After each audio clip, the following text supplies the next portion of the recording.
Central America is a strip of land between the two American continents. Bordered by Mexico in the north and Colombia in the south, it is made up of 7 countries. The Spanish took over 2 centuries, advancing from Mexico to finally conquer the Mayan kingdom that populated Central America.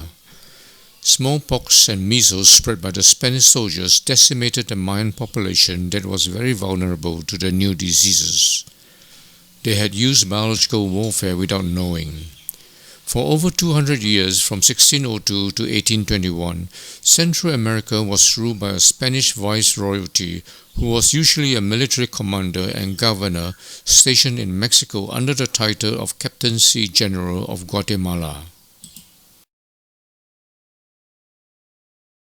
On August 24, 1821, Juan Donohuhu Orion, the last Spanish viceroy, declared Central American independence from Spain but was ruled by Mexico. The Mexican king abdicated 2 years later, and Central American Republic became independent on July 1, 1823. The republic lasted only 15 years. Civil wars broke up the republic in 1838 into the present individual states of Central America. The economy is largely based on agriculture and tourism, except Panama, where the canal and financial services earn most. The two Americas were once separated by sea. Around 20 million years ago, 2 tectonic plates under the Pacific Ocean and the Caribbean Sea collided, pushing the heavier Pacific plate under into the hot mantle, where it melted and erupted as underwater volcanoes. Later, they emerged as islands. Sediments filled in between until it became the Isthmus of Panama that separated the Atlantic Ocean from the Pacific Ocean. Equatorial waters are now forced up north to warm the northwestern European climate. Animals could migrate between the two Americas.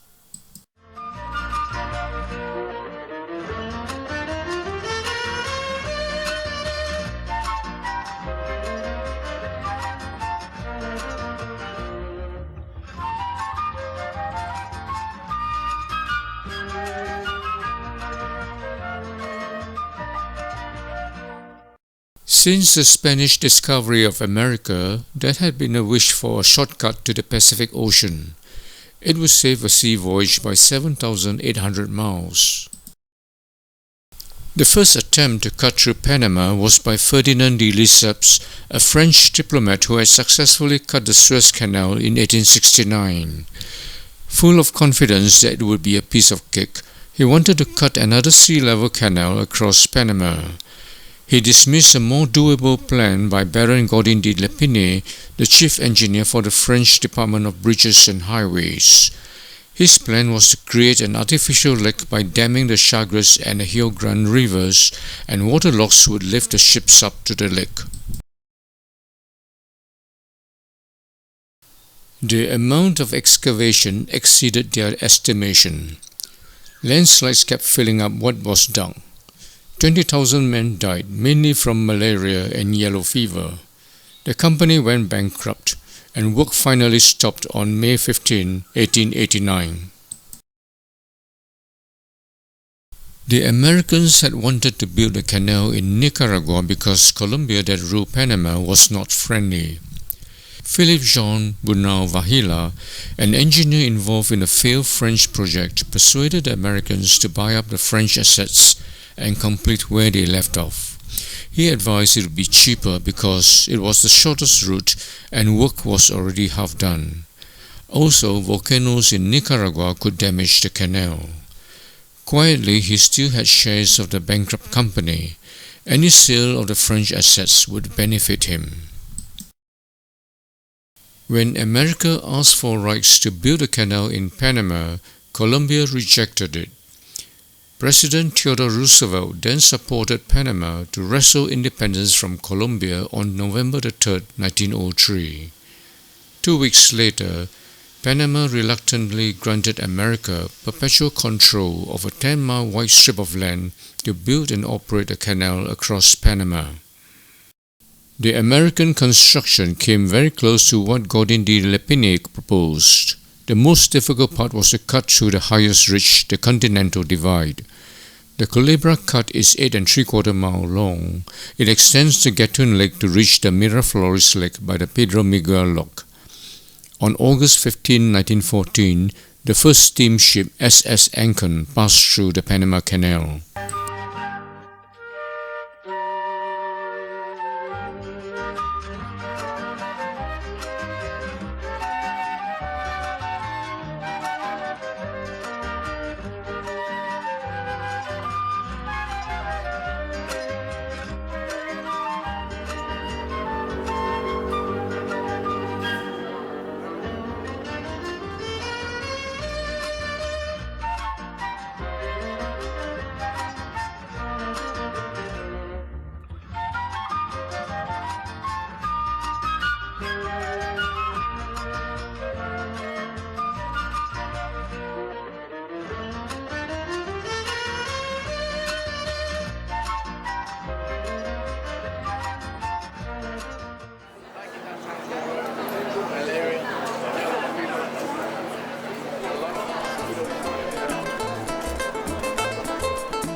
The first Chinese came to build the Panama Railway that transported gold seekers from the Atlantic side to the Pacific side of Panama.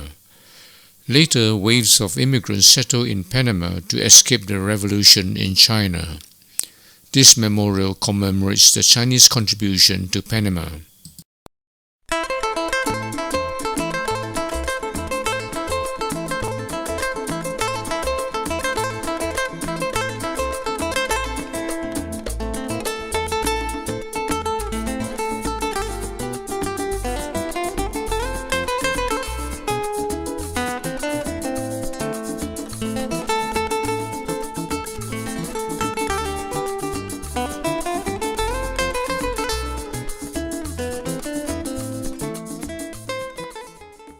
The Panamanians were never happy with the first treaty that gave the Americans perpetual control of the canal zone, even with monetary compensation and guarantee of their independence. A 10-mile wide strip of land of the United States had divided Panama into two. Panamanians had to pass through U.S. customs to travel across their own country. Riots sparked off on January 9, 1964, when American students tore a Panamanian flag raised by students in the canal zone. 20 Panamanians and 4 American soldiers died. Diplomatic relationship broke off the next day. January 9 became a national holiday, the Martyrs' Day. Over the years, the economic value of the canal to the Americans grew less and less as road and rail transport across the continent developed. The military importance also became diminished as the Americans realized that a terrorist bomb can put the canal out of service. Thus, they have built up naval fleets in both oceans and not rely on the canal. At that time, Panama owed American banks $1.8 billion. The canal will allow Panama to earn enough to pay back. Thus, Jimmy Carter agreed to return the canal to Panama gradually by the end of the millennium in the Torrijos-Carter Treaties signed on September 7, 1977. There are two treaties actually.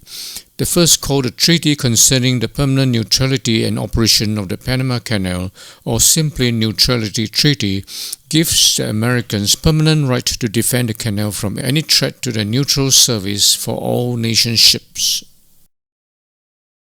The second, called the Panama Canal Treaty, passes full control to Panama at 12 noon on December 31, 1999. Panama has widened, added new waterlocks, increased the number of transits per day, and raised tolls according to tonnage. It can cost up to $1 million for a very big container ship to pass through the canal. Today, it is a major contributor to the Panamanian economy.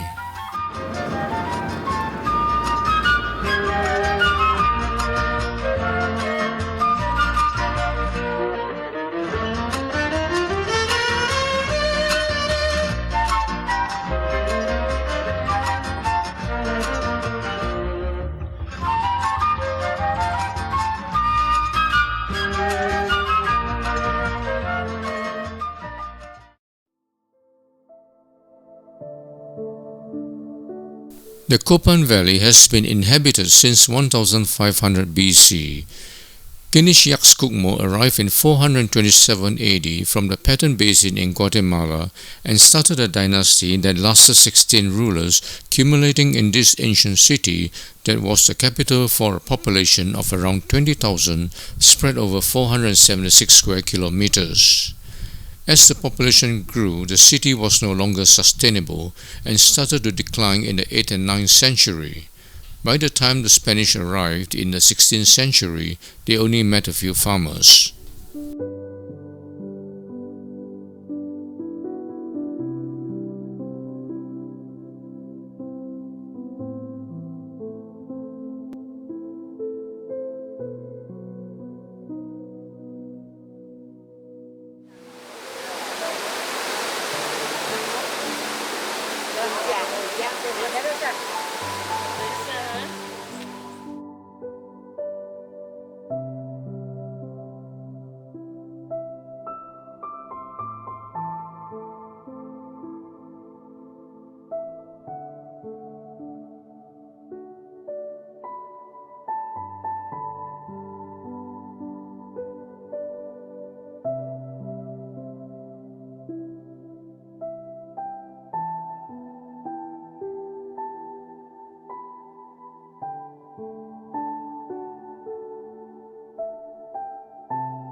The black one.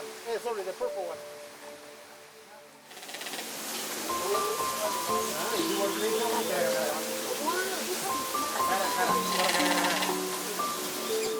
Hold away. Yeah.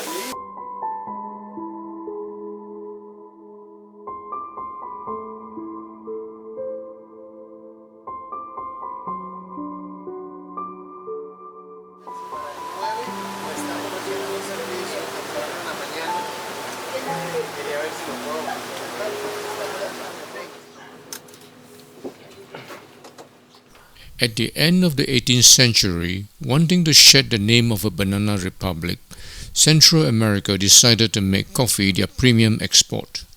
The best tasting coffee comes from Costa Rica, grown at a high altitude on volcanic soils.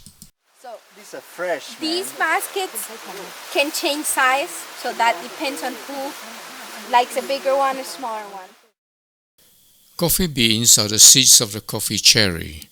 When ripe, the color turns from honey yellow to bright red. The seeds must be removed, dried, and polished before roasting and grinding. There are two methods to remove the seeds. The dry method dries the cherries in the sun for up to 4 weeks. The shells are then crushed to remove the seeds. So actually, right here we get off that we can see here inside. These are not really good beans. Beans are normally green, and that's also how you can see if it's a good quality coffee. The taste is influenced by the pulp during the drying process. It is described as fruity. The wet method breaks the pulp in a machine and then soaks the seeds in water to remove the remnant pulp and mucilage before drying. It gives a pure taste of the bean with no influence from the pulp. The wet method uses a lot of water and is more expensive. Most high-end coffees are made this way. The dry method does not use water and it is cheap. So you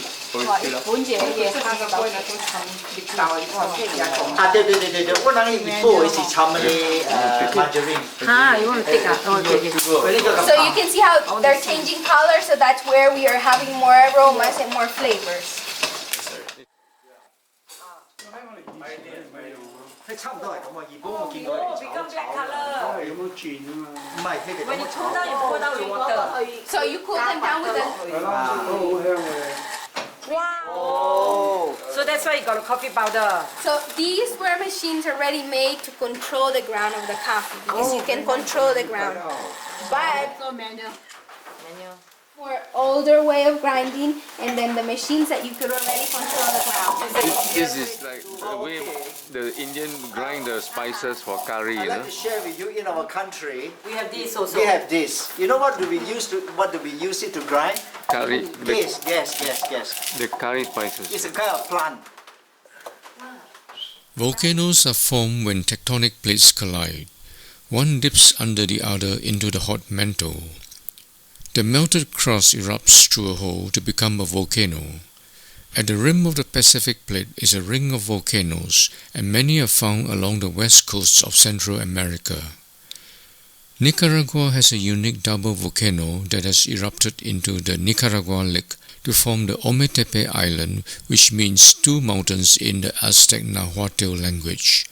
The Concepcion is active, and the Madeiras is dormant.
El Salvador means the Savior.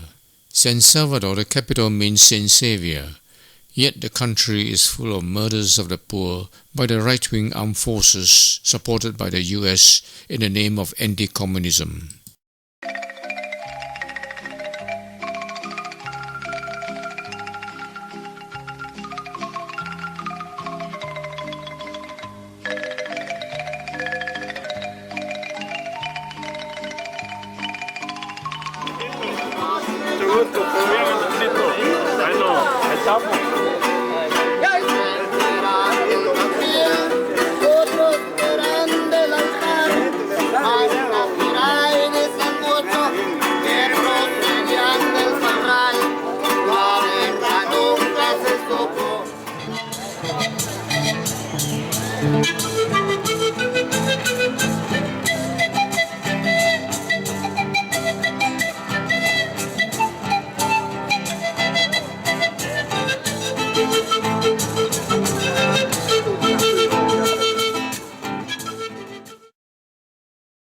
Saint Oscar Romero was the Salvadoran Roman Catholic Archbishop who championed the poor and denounced the right-wing military government who abused them. He was assassinated on March 24, 1980, while holding Mass at the chapel of Hospital de la Divina Providencia. At his funeral, bombs and gunfire killed an estimated 40 people among the 250,000 mourners. Still, they lined up to pay tribute as he was buried in the basement of Metropolitan Cathedral of San Salvador. 38 years later, he was made a saint. The UN Truth Commission concluded that the orders to assassinate came from Roberto de Abuizan, a former National Guard major who had set up anti-communist death squads.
Mexico, Guatemala, Honduras, and El Salvador, they will offer you tortillas. But when you go to Nicaragua, they won't offer you tortillas. I remember my first experience, my first meal in Nicaragua.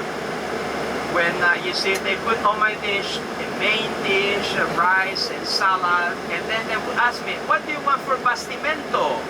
That was the first time that I would ever hear that word in Spanish, bastimento. In 1524, Francisco Hernandez de Córdoba started a settlement at León el Viejo at the eastern end of Lake Managua in Nicaragua. It had the layout of a typical Spanish settlement in the 16th century: a calle rail or royal road, a plaza mayor, the grand place surrounded by a church, town hall, municipal and military buildings. In 1578, the Momotombo volcano erupted and partially damaged it. Earthquake struck in 1610. The residents voted to abandon it and moved to the present-day León, 30 kilometers west. It was only discovered 350 years later in 1967.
every single music, you know, they have different music for different occasions, right?